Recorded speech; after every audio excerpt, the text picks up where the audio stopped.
Hello there and welcome to the Sound Test Room. My name is Jakob, I'm your haQ and you're watching a haQ vlog. Now I'm gonna be reading your comments on the topic, how many synths do you need? I've received a lot of comments on this. Facebook, AUDIOBUS on the Sound Test Room. So I thought I'd read some of them back to you, and I'm gonna put all of the links to all the places so you can go check out all the comments, because I'm obviously not gonna read all of them.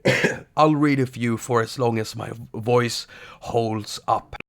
Pierre on AUDIOBUS forum, he says, I own all of them, but right now there's only Gadget, Lawrence and Stria in my iPad.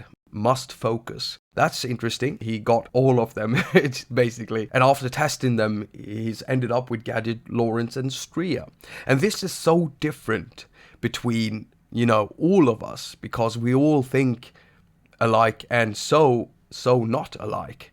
And I love that. I love the diversity between musicians. Fruitbat 1919 is a frequent commenter, and this person says, I have over 80. And this person also adds, they have all cost less than one of my many old hardware synths. That's something very, very important. I see a lot of haggle over price.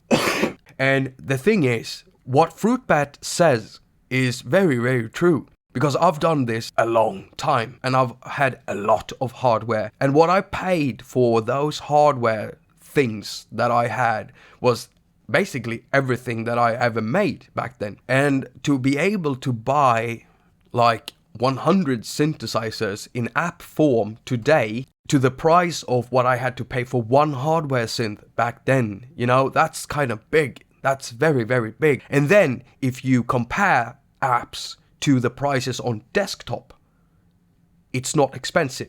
Desktop stuff are more expensive, even though it might be the same thing. So on iOS, we are privileged beyond reason, and the prices are very, very low. Mikel424 also adds that we should give credit and view developers as artists. Creating an app that has power in what it can do and its user interface is a work of art. I say more the better. We are lucky to live in an age where we have so many apps to choose from. Now let's have some fun making music. And that's also one thing. You can sit all day long browsing apps and buy apps, but you have to use them too. You have to make some music. Don't forget that. Sorry, I'm still at the AUDIOBUS forum here. So AudioGus says, for me it's like asking how many actors do you need to watch?